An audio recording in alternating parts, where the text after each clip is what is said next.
샬롬 5월 21일 토요일 하나님 나라를 만들어가는 말씀 묵상 시간입니다. 오늘 우리에게 주신 말씀은 사무엘상 9장 15절에서 27절입니다. 젊은 삼누리 민현애 집사님께서 말씀 봉독해 주시겠습니다. 사울이 오기 전날에 여호와께서 사무엘에게 알게 하여 이르시되 내일 이맘때에 내가 베냐민 땅에서 한 사람을 내게로 보내리니 너는 그에게 기름을 부어 내 백성 이스라엘의 지도자로 삼으라. 그가 내 백성을 블레셋 사람들의 손에서 구원하리라. 내 백성의 부르짖음이 내게 상달되었으므로 내가 그들을 돌보았노라 하셨더니 사무엘이 사울을 볼 때 여호와께서 그에게 이르시되 보라, 이는 내가 내게 말한 사람이니 이가 내 백성을 다스리라 하시니라. 사울이 성문한 사무엘에게 나아가 이르되 선견자의 집이 어디인지 청하건대 내게 가르치소서 하니 사무엘이 사울에게 대답하여 이르되 내가 선견자이니라. 너는 내 앞서 산당으로 올라가라. 너희가 오늘 나와 함께 먹을 것이요 아침에는 내가 너를 보내되 내 마음에 있는 것을 다 내게 말하리라. 사흘 전에 일은 내 암나기들을 염려하지 말라. 찾았느니라. 온 이스라엘이 사모하는 자가 누구냐? 너와 내 아버지의 온 집이 아니냐 하는지라. 사울이 대답하여 이르되 나는 이스라엘 지파의 가장 작은 지파 베냐민 사람이 아니니까. 또 나의 가족은 베냐민 지파 모든 가족 중에 가장 미약하지 아니하니까 당신이 어찌하여 내게 이같이 말씀하시나이까 하니 사무엘이 사울과 그의 사환을 인도하여 객실로 들어가서 청한 자 중 상석에 앉게 하였는데 객은 30명 가량이었더라. 사무엘이 요리인에게 이르되 내가 내게 주며 내게 두라고 말한 그 부분을 가져오라. 요리인이 넓적다리와 그것에 붙은 것을 가져다가 사울 앞에 놓는지라. 사무엘이 이르되 보라, 이는 두었던 것이니 내 앞에 놓고 먹으라. 내가 백성을 청할 때부터 너를 위하여 이것을 두고 이때를 기다리게 하였느니라. 그날에 사울이 사무엘과 함께 먹으니라. 그들이 산당에서 내려 성읍에 들어가서는 사무엘이 사울과 함께 지붕에서 담화하고 그들이 일찍이 일어날새 동틀 때쯤이라. 사무엘이 지붕에서 사울을 불러 이르되 일어나라, 내가 너를 보내리라 하매 사울이 일어나고 그 두 사람 사울과 사무엘이 함께 밖으로 나가서 성읍 끝에 이르매 사무엘이 사울에게 이르되 사환에게 우리를 앞서게 하라 하니라. 사환이 앞서 가므로 또 이르되 너는 이제 잠깐 서 있으라. 내가 하나님의 말씀을 내게 들려주리라 하더라. 아멘. 2014년 삼성그룹에서 신입사원 채용 방법 변경을 내놓았습니다. 기존에 누구나 자격 없이 응시할 수 있었던 공채 시험의 자격을 이제부터는 그 자격 자체를 제한한다는 것이었습니다.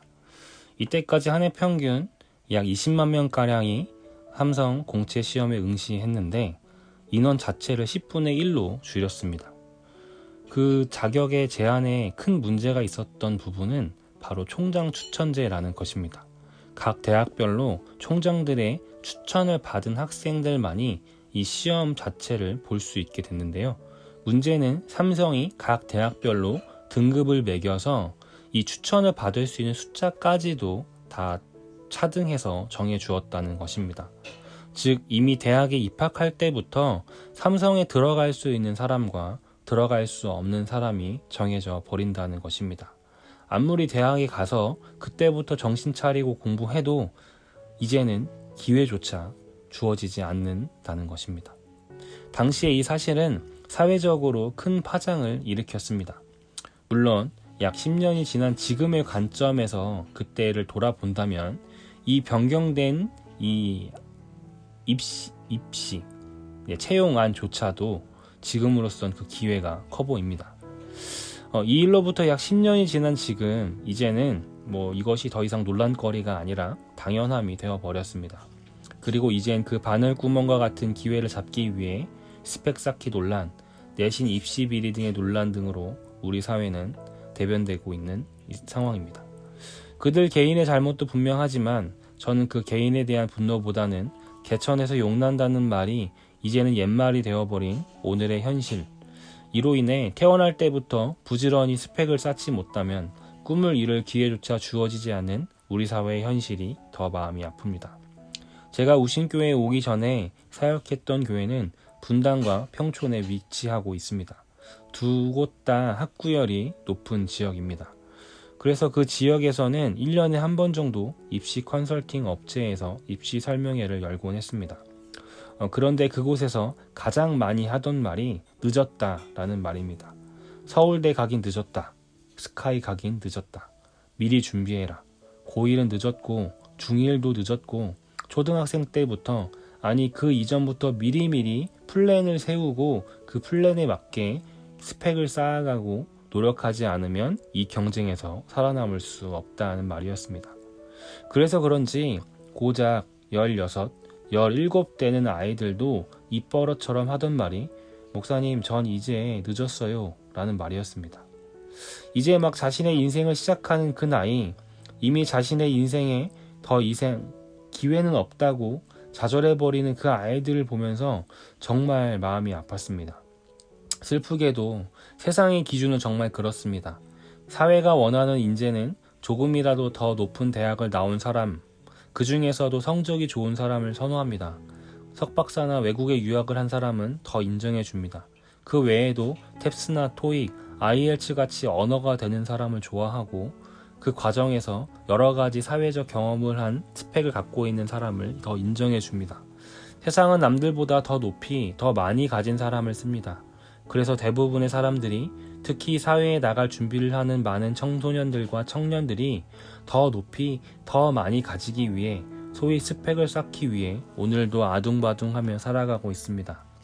남들보다 조금이라도 더 높이 올라와 있는 사람을 쓰는 것, 이것은 세상의 이치입니다. 지금 세상을 보면 이것은 틀린 말은 아닙니다.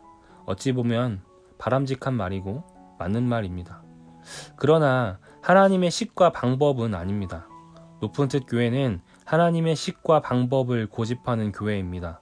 앞서 얘기한 스펙을 쌓고 스카이를 가기 위한 노력과 목표는 세상의 관점에서 보면 틀리지 않았습니다. 그렇게 사는 것이 맞습니다.